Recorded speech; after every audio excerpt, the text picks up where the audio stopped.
Αυτό που θα μάθετε σήμερα θα αλλάξει για πάντα τον τρόπο που αντιμετωπίζετε τους ναρκισσιστές στη ζωή σας.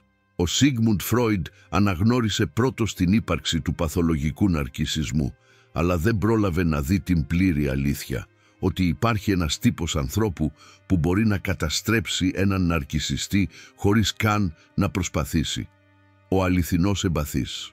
Δεν είναι τυχαίο που βρίσκεστε εδώ τώρα. Είστε έτοιμοι να ανακαλύψετε γιατί οι ναρκισσιστές τρέμουν στην παρουσία ενός εμπαθούς ατόμου. Ενώ οι ψυχολόγοι εξετάζουν τη συμπεριφορά, εμείς θα εμβαθύνουμε στην ψυχοενεργειακή δυναμική που καθιστά τους εμπαθείς το απόλυτο αντίδοτο στην ναρκισσιστική χειραγώγηση. Όσοι έχετε νιώσει την ναρκισσιστική κακοποίηση, γνωρίζετε τον πόνο, την αποσύνδεση, τη σύγχυση, τη συνεχή αμφισβήτηση της πραγματικότητάς σας. Αλλά αυτό που δεν ξέρετε ακόμα είναι ότι η ίδια η ψυχική σας δύναμη που σας έκανε στόχο είναι το μυστικό όπλο που μπορεί να καταστρέψει τη δύναμη του ναρκισσιστή. Μείνετε μαζί μου μέχρι το τέλος, γιατί θα αποκαλύψω τις 5 καταστροφικές δυνάμεις των εμπαθών που κάνουν τους ναρκισσιστές να χάνουν τον έλεγχο. Αυτή η γνώση δεν είναι απλά θεωρητική. Είναι η διαφορά μεταξύ του να είστε θύμα και του να γίνετε ανίκητοι. Ο Φρόιντ περιέγραψε τον ναρκισσισμό ως παθολογική αγάπη για τον εαυτό, αλλά αυτός είναι μόνο ο επιφανειακός ορισμός. Σε βαθύτερο επίπεδο, ο ναρκισσιστής είναι μια ψυχικά κενή οντότητα. Δεν έχει πραγματική ταυτότητα, μόνο μια προσεκτικά κατασκευασμένη ψεύτικη εικόνα που χρειάζεται συνεχή εξωτερική επιβεβαίωση για να διατηρηθεί. Αντίθετα, ο εμπαθής έχει πλούσιο εσωτερικό κόσμο, βαθιά διαίσθηση και αυθεντική σύνδεση με τον εαυτό του και τους άλλους. Αυτό που κάνει τον ναρκισσιστή να φοβάται τόσο πολύ τον εμπαθή είναι ότι ο εμπαθής μπορεί να δει πίσω από την ψεύτικη πρόσωψη. Είναι σαν να έχει ακτίνες X που διαπερνούν το προσεκτικά κατασκευασμένο προσωπείο και βλέπουν την αλήθεια. Ένα φοβισμένο, ανασφαλές άτομο που κρύβεται πίσω από μια μάσκα υπεροχής. Όταν ένας ναρκισσιστής αισθάνεται ότι τον διαβάζουν, αισθάνεται γυμνός, εκτεθειμένος, ευάλωτος, όλα τα συναισθήματα που απεγνωσμένα προσπαθεί να αποφύγει. Σκεφτείτε το τελευταίο περιστατικό όπου αισθανθήκατε ότι ο ναρκισσιστής στη ζωή σας επιτέθηκε χωρίς προφανή λόγο. Μήπως συνέβη αφότου αθέλητα αποκαλύψατε μια αλήθεια για αυτούς. Μήπως τους είδατε σε μια στιγμή αδυναμίας ή ανηλικρίνειας. Αυτές οι στιγμές είναι καταλύτες για την ναρκισσιστική οργή, την απεγνωσμένη προσπάθειά τους να επαναφέρουν τον έλεγχο όταν αισθάνονται εκτεθειμένοι. Ενώ προχωράμε βαθύτερα σε αυτή την ανάλυση, είμαι περίεργος να μάθω από ποια πόλη της Ελλάδας ή ποια χώρα του κόσμου παρακολουθείτε αυτό το βίντεο. Η κατανόηση αυτής της δυναμικής είναι παγκόσμια και επηρεάζει ανθρώπους σε κάθε γωνιά της γης. Η πρώτη καταστροφική δύναμη που διαθέτει ο εμπαθής είναι η ακλόνητη σύνδεση με την αλήθεια. Οι ναρκισσιστές ζουν σε έναν κόσμο ψεύτικων αφηγήσεων, ιστορίες που λένε στον εαυτό τους και στους άλλους για να διατηρήσουν την ψευδαίσθηση της υπεροχής τους. Όταν ο εμπαθής εισέρχεται στη ζωή τους με τη φυσική του ικανότητα να αισθάνεται την αλήθεια, δημιουργεί μια απειλή για όλο το ψυχολογικό οικοδόμημα του ναρκισσιστή. Η έρευνα του Χάινς Κοχούτ, που επέκτηνε τη δουλειά του Φρόιντ, δείχνει ότι οι ναρκισσιστές έχουν κατακερματισμένο εαυτό, που κρύβεται πίσω από ένα ψεύτικο εαυτό. Ο εμπαθής αισθάνεται ενστικτωδώς αυτή την ασυμφωνία. Ενώ οι περισσότεροι άνθρωποι βλέπουν μόνο την επιφάνεια, ο εμπαθής αισθάνεται το χάσμα μεταξύ των λέξεων και της αλήθειας, των πράξεων και των προθέσεων. Είναι σαν να έχει ένα εσωτερικό ανιχνευτή ψεύδους που διαγείρεται συνεχώς κοντά σε έναν ναρκισσιστή. Η δεύτερη καταστροφική δύναμη είναι η συναισθηματική αυτάρκεια του εμπαθούς. Οι ναρκισσιστές είναι συναισθηματικά παράσιτα, χρειάζονται συνεχώς επιβεβαίωση, θαυμασμό και προσοχή από τους άλλους. Είναι εξαρτημένοι από την εξωτερική επικύρωση, όπως ένας ναρκωμανής από τη δόση του. Ο εμπαθής, ωστόσο, έχει πλούσιο εσωτερικό συναισθηματικό κόσμο. Μπορεί να αντλήσει δύναμη από μέσα του, να βρει χαρά στην ατομική έκφραση και να νιώσει ολοκληρωμένος χωρίς συνεχή εξωτερική επιβεβαίωση. Όταν ένας ναρκισσιστής προσπαθεί να χειραγωγήσει έναν εμπαθή, συχνά ανακαλύπτει μια δυσάρεστη αλήθεια. Ο εμπαθής μπορεί να περπατήσει μακριά και να παραμείνει ολόκληρος, ενώ ο ναρκισσιστής θα καταρρεύσει χωρίς τον συναισθηματικό του οικοδεσπότη. Και το πιο τρομακτικό απ' όλα για τον ναρκισσιστή είναι ότι ο εμπαθής μπορεί να δει αυτή την εξάρτηση, τη βλέπει, την καταλαβαίνει και ξέρει ακριβώς τι συμβαίνει. Αλλά πώς αντιδρά ο ναρκισσιστής σε αυτή τη συνειδητοποίηση? Αυτό που θα σας αποκαλύψω στη συνέχεια θα σας κάνει να δείτε κάθε επίθεση του ναρκισσιστή με εντελώς διαφορετικό τρόπο.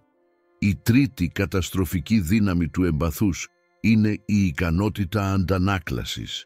Όταν ένας ναρκισσιστής συναντά έναν εμπαθή, αντιμετωπίζει έναν ζωντανό καθρέφτη που αντανακλά όχι την προσεκτικά κατασκευασμένη εικόνα του, αλλά την κρυμμένη του πραγματικότητα. Ο Φρόιντ ανέφερε τον μύθο του Νάρκισσου που ερωτεύτηκε το είδωλό του στο νερό.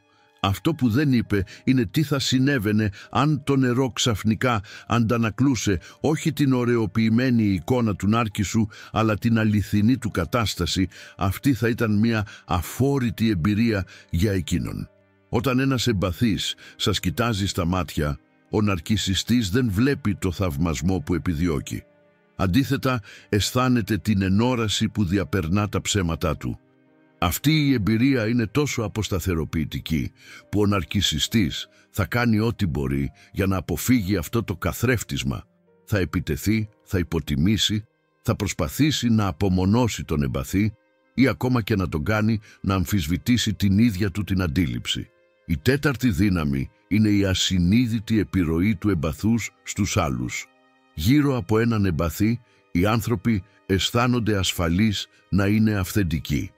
Δημιουργείται μια ατμόσφαιρα ειλικρίνειας και συναισθηματικής ασφάλειας που είναι καταστροφική για την ναρκισσιστική χειραγώγηση. Σταδιακά, ακόμα και εκείνοι που έχουν πέσει θύματα του ναρκισσιστή αρχίζουν να ξυπνούν στην παρουσία του εμπαθούς. Αυτό εξηγεί γιατί οι ναρκισσιστές συχνά προσπαθούν να δυσφημίσουν τους εμπαθείς στον κοινωνικό τους κύκλο.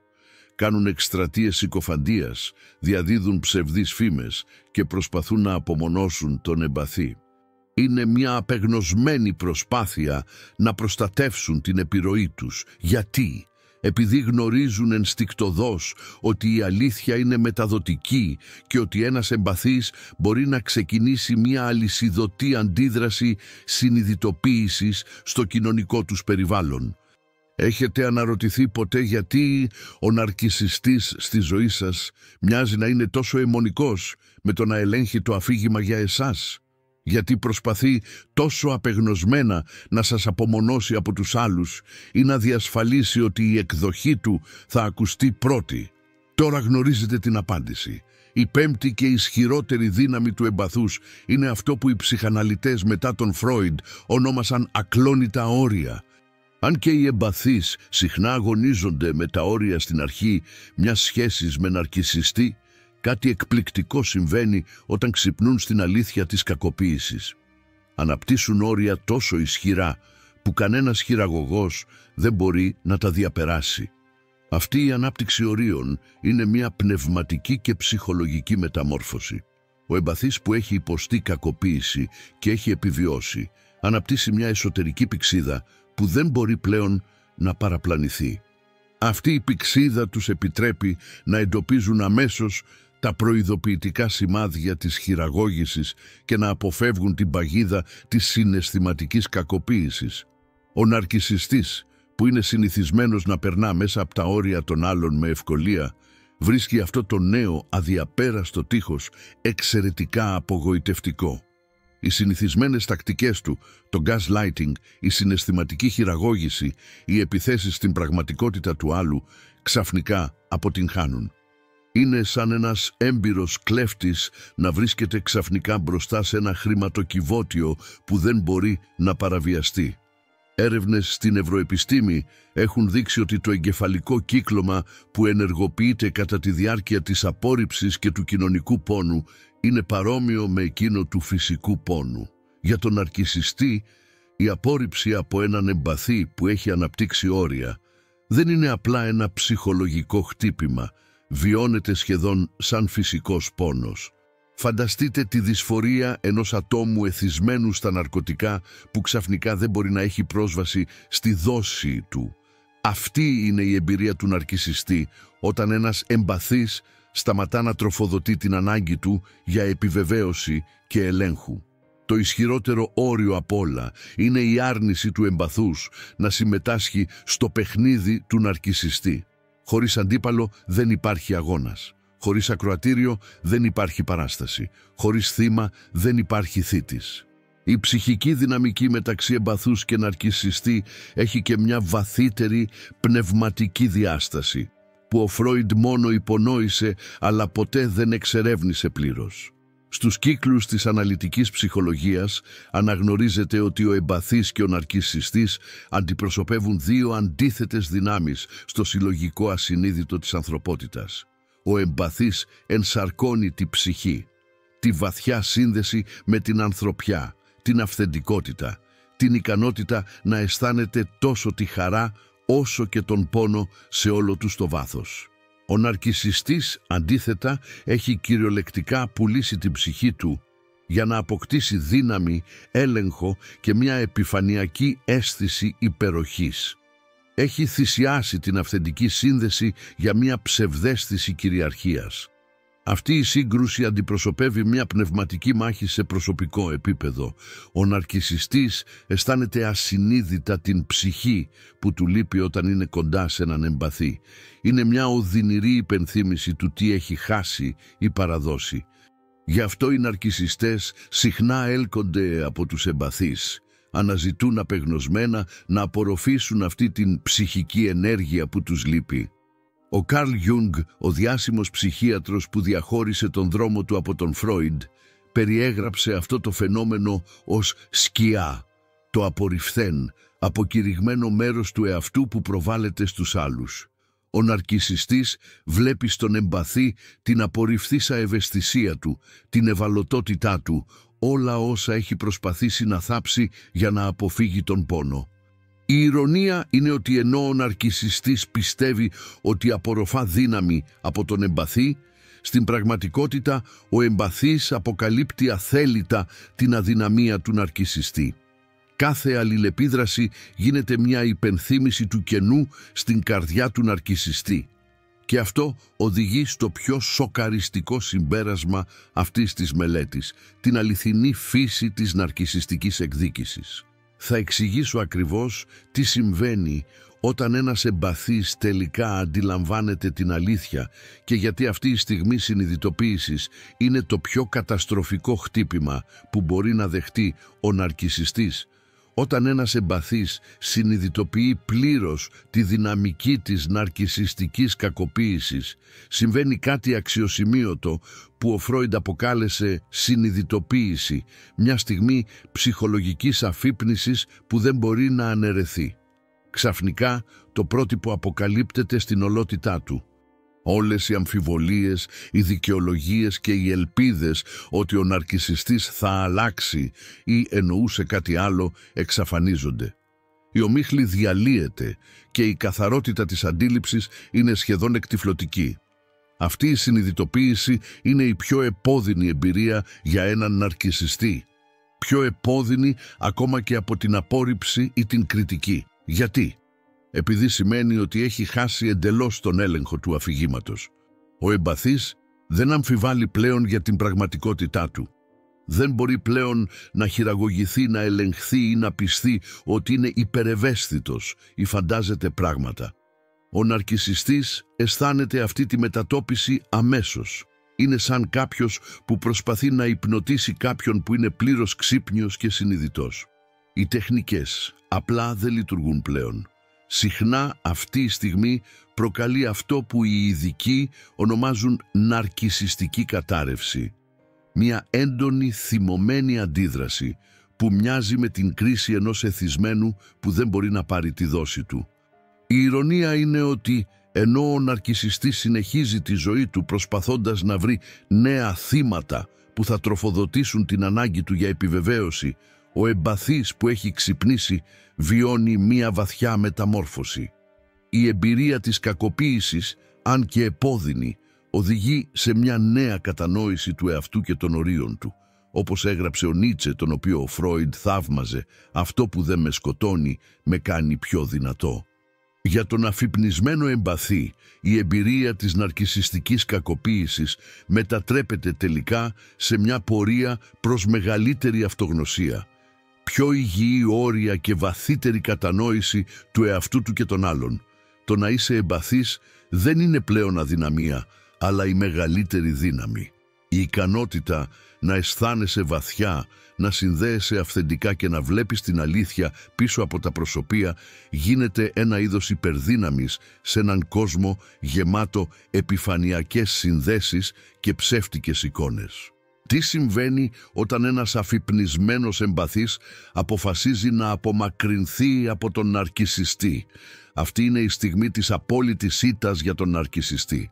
Ο Φρόιντ παρατήρησε ότι οι ναρκισσιστές πάσχουν από αδυναμία αποδοχής της απώλειας και αυτό εκδηλώνεται με δραματικούς τρόπους όταν χάνουν τον έλεγχο ενός εμπαθούς.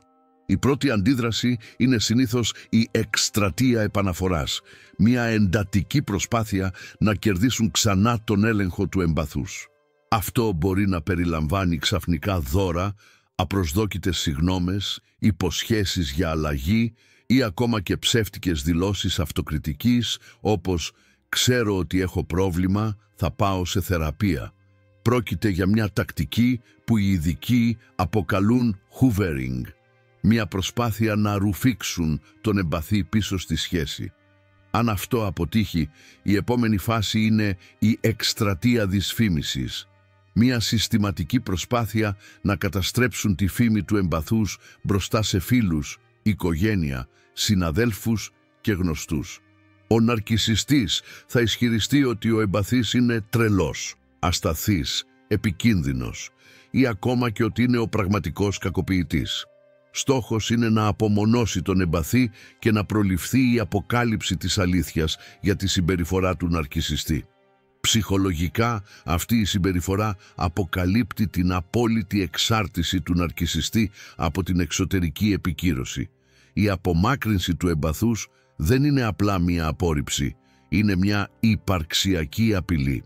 Χωρίς κάποιον να αντανακλά την ιδανική εικόνα που έχει κατασκευάσει για τον εαυτό του, ο ναρκισσιστής αντιμετωπίζει το κενό στον πυρήνα της ταυτότητάς του. Το πιο εκπληκτικό είναι ότι ακόμα και μετά από χρόνια, πολλοί ναρκισσιστές εξακολουθούν να έχουν αιμονή με τους εμπαθείς που ξέφυγαν. Αυτό που δεν μπορούν να κατακτήσουν και να ελέγξουν γίνεται αντικείμενο διαρκούς αιμονής.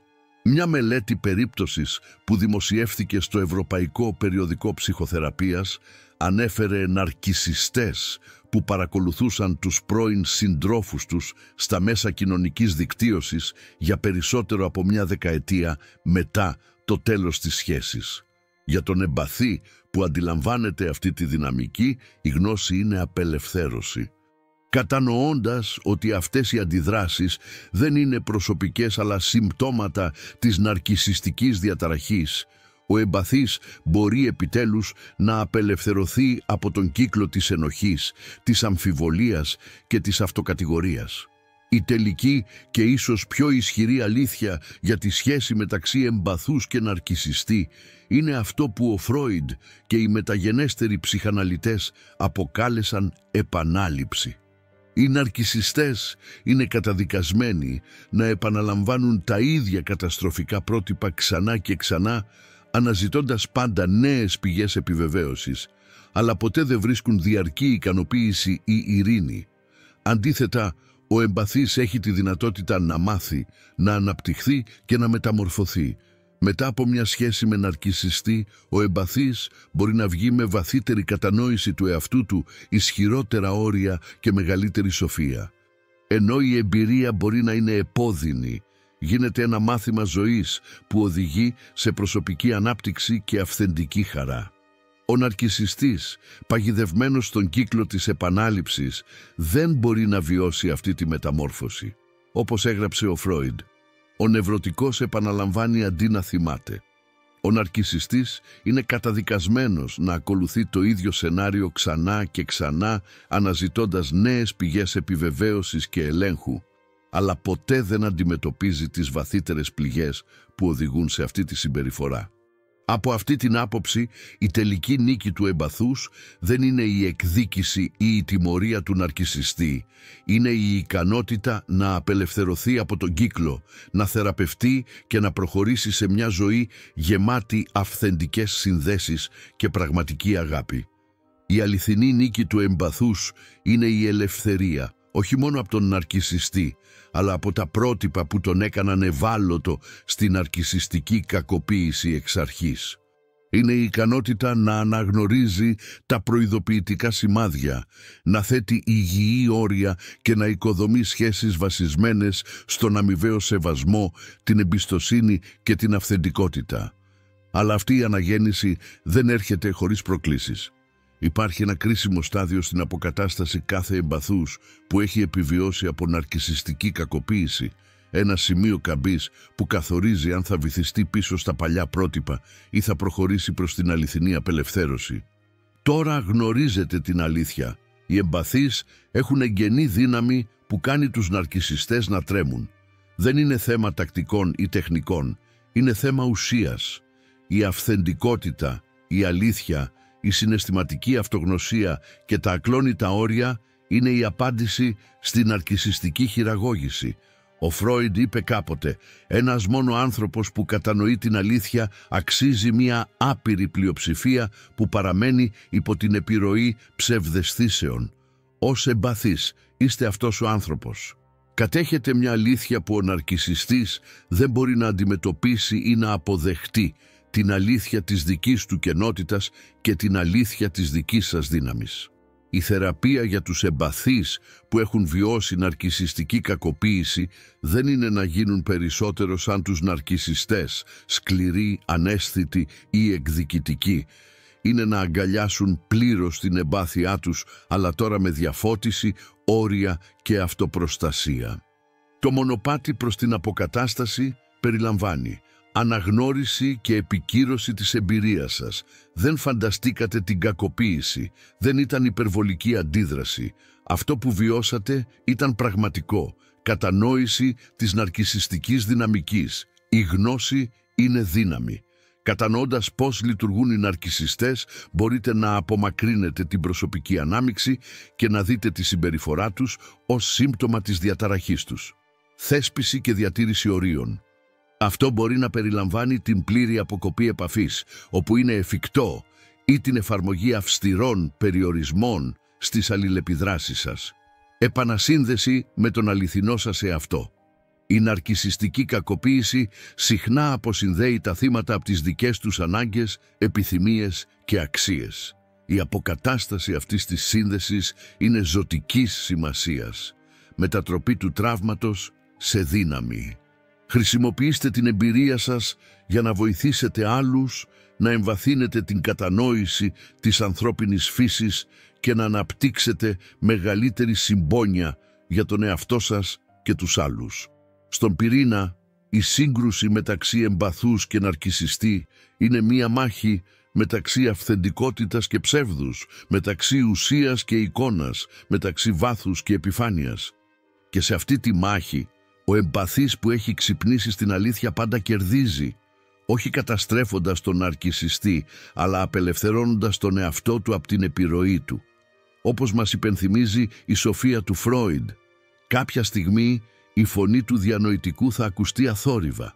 Για τον εμπαθή, αυτή η φωνή είναι η αλήθεια που τελικά οδηγεί στην ελευθερία, στην αυτογνωσία και στην ικανότητα να αγαπήσει και πάλι, αυτή τη φορά με σοφία, διαφώτιση και δύναμη.